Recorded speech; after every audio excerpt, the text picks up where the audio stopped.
Hello everyone, welcome back to my YouTube channel join Indian air force classes में आपका स्वागत है।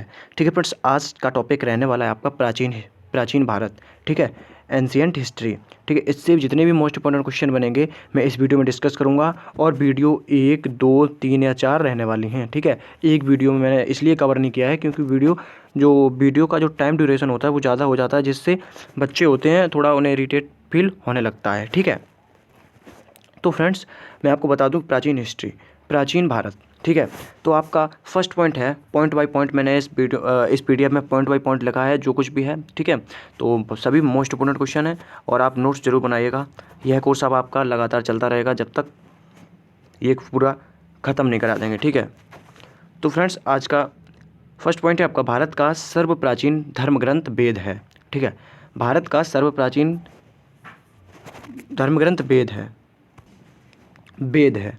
ठीक है, अब आती है बात वेद। अब वेद कितने प्रकार के होते हैं? ठीक है फ्रेंड्स, तो वेद होते हैं आपके 4 प्रकार के। वेद 4 प्रकार के होते हैं। अब 4 प्रकार के होते हैं, लेकिन कौन कौन से होते हैं? ठीक है, तो हम लोग ज्ञात करेंगे कौन कौन से होते हैं। तो सबसे पहला होता है ऋग्वेद, दूसरा होता है यजुर्वेद, तीसरा होता है आपका सामवेद और चौथा होता है अथर्ववेद। ठीक है, वेद 4 प्रकार के होते हैं, ऋग्वेद, यजुर्वेद, सामवेद और अथर्ववेद। ठीक है, समझ में आया या नहीं आया? समझ में आया तो लाइक करिएगा। ठीक है, लाइक ज़रूर करिएगा। चलिए अब पढ़ते हैं ऋग्वेद के बारे में। एक एक को मैंने ब्रीफिंग से समझाया है, तो आप लोग, आई होप आप लोगों को समझ में आए। ठीक है, अब आता है ऋग्वेद के बारे में। ठीक है, ऋग्वेद के बारे में ऋचाओं के क्रमबद्ध ज्ञान के संग्रह को हम क्या कहते हैं? ऋग्वेद कहते हैं। ठीक है, ऋचाओं के क्रमबद्ध ज्ञान के संग्रह को ऋग्वेद कहते हैं। ठीक है, इसमें 10 मंडल होते हैं। ठीक है, इसमें 10 मंडल होते हैं। नेक्स्ट पॉइंट है आपका, ऋग्वेद में 1028 सूक्त होते हैं।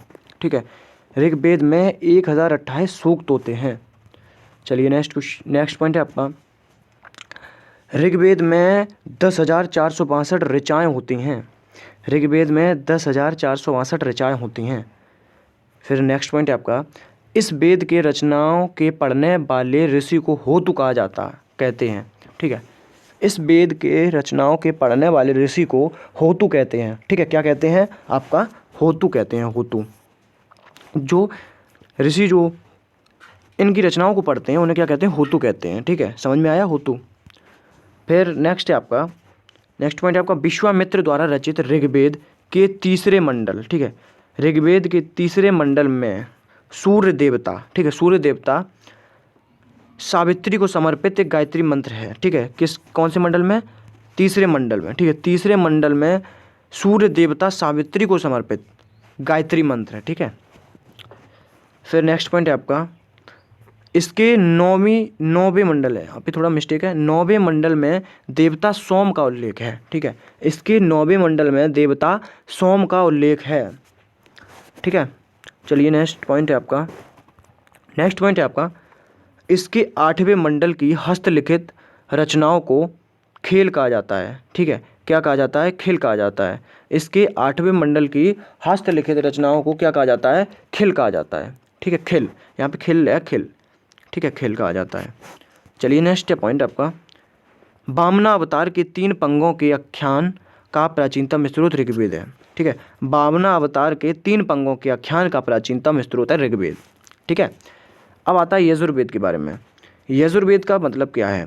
यजुर्वेद यह एक ऐसा वेद है, यहाँ पे वेद है। ठीक है, यह एक ऐसा वेद है जो गद्य एवं पद्य दोनों में है। ठीक है, यह जो वेद यजुर्वेद है वो गद्य और पद्य दोनों में है। ठीक है, गद्य और पद्य दोनों में है। ठीक है, इसे मोस्ट इंपोर्टेंट लगा लीजिए, क्वेश्चन बहुत अधिक देखने को मिलता है। ठीक है, फिर आता है आपका सामवेद। ठीक है, क्या आता है? सामवेद, यह गाए जा सकने वाली रचनाओं का संकलन है। ठीक है, यह गाए जा सकने वाली रचनाओं का संकलन है। फर्स्ट पॉइंट क्लियर हुआ आपका। अब जैसे हम लोग गाना गाते हैं तो उनकी जो रचनाएं होती हैं उनके हम लोग कह सकते हैं सामवेद के अंतर्गत आते हैं। ठीक है, अब नेक्स्ट पॉइंट है, इसे भारतीय संगीत का जनक कहा जाता है। सामवेद को भारतीय संगीत का जनक भी कहा जाता है। ठीक है, भारतीय संगीत का जनक भी कहा जाता है। किसे कहा जाता है? सामवेद को।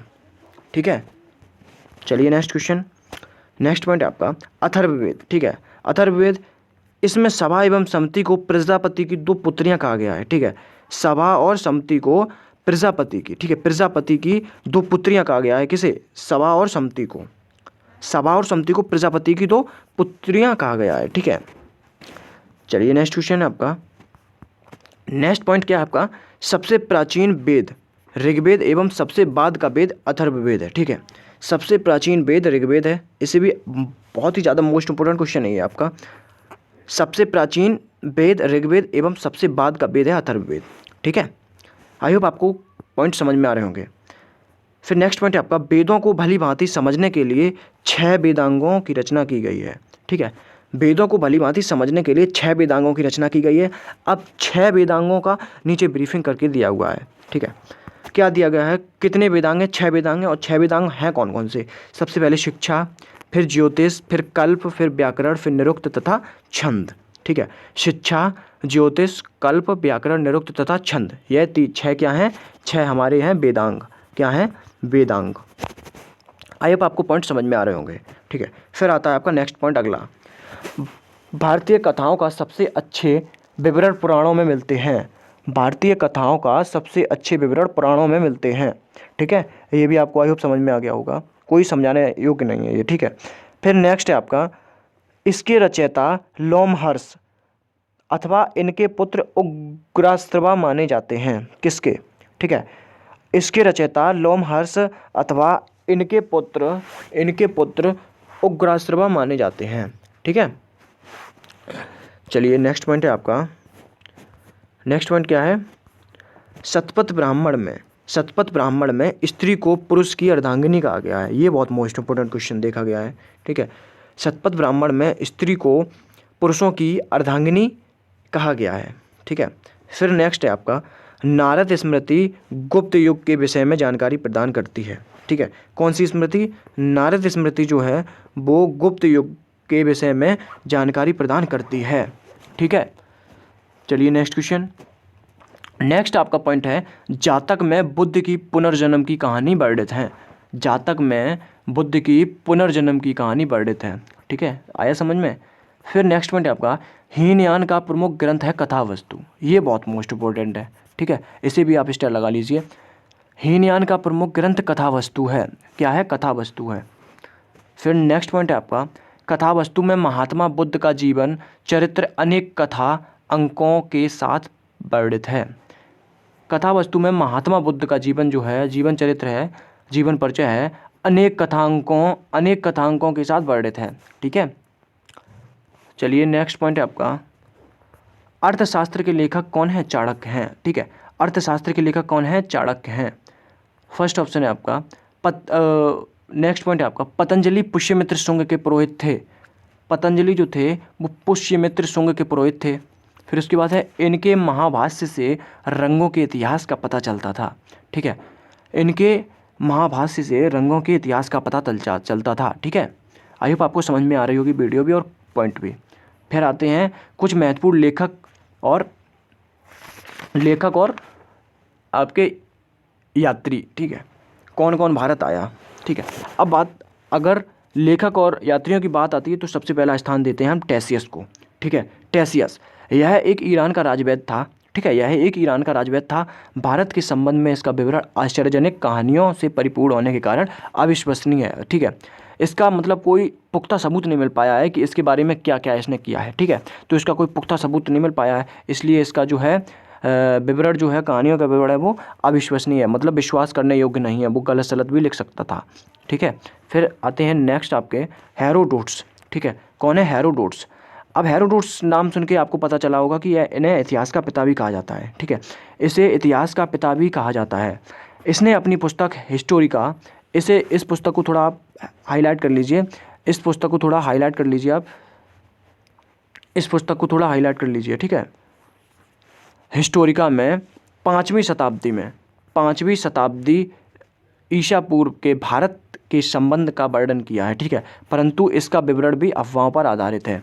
इन्होंने भी अपना विवरण जो है अफवाहों पर आधारित रखा, इन्होंने भी क्लियर नहीं कर पाई कोई चीज़, ठीक है।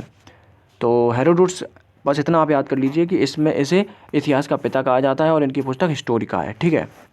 चलिए नेक्स्ट है आपका मेगास्थनीज, ठीक है।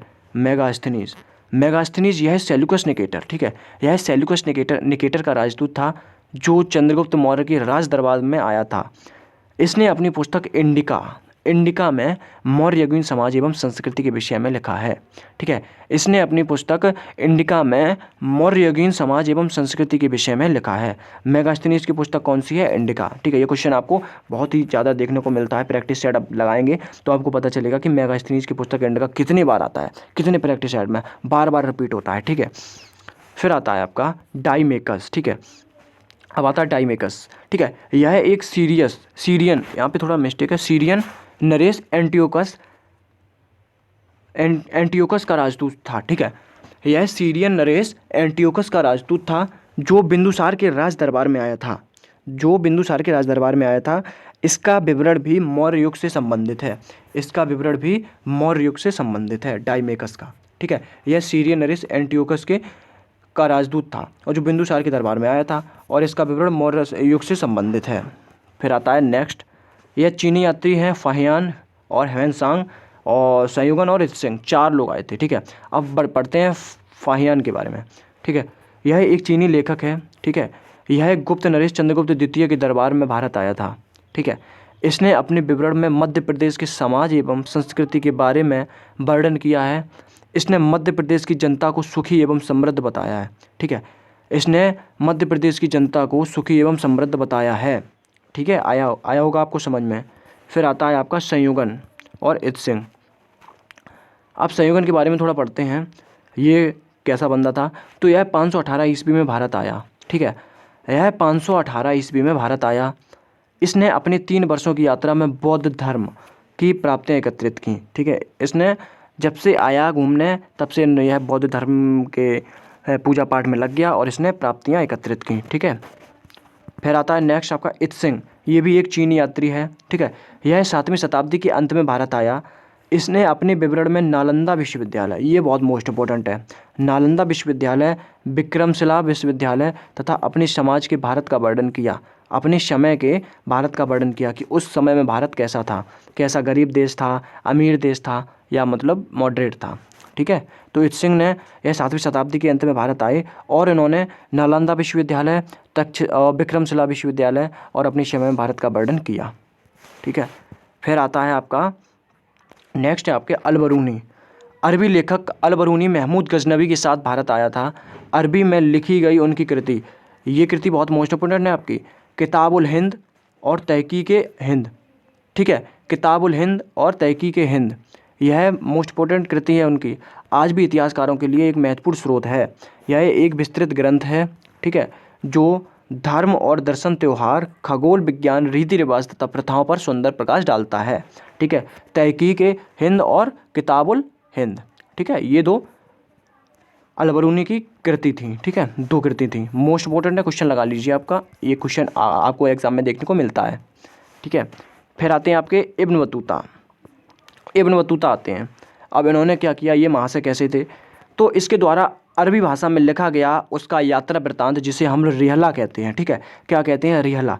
इब्न बतूता द्वारा जो यात्रा वृत्तांत लिखा गया है उसे हम रिहला कहते हैं, ठीक है। 4वीं शताब्दी में यहाँ पे थोड़ा मिस्टेक है, ठीक है, 4वीं शताब्दी में भारतीय उपमहाद्वीप के सामाजिक तथा सांस्कृतिक जीवन के विषय में बहुत ही अच्छा प्रचार तथा सबसे रोचक जानकारियाँ देता है, ठीक है। इब्न बतूता वो 1313 ईस्वी में दिल्ली पहुँचने पर इसकी विद्वत्ता से प्रभावित होकर सुल्तान, कमेंट बॉक्स में कि पॉइंट कैसी लगी आपको। मैं हर रोज़ इसी प्रकार से वीडियो डाला करूँगा अपने यूट्यूब चैनल पर, और आप बस खुल के सपोर्ट करिएगा। जय हिंद, जय Bharat, bye bye, take care.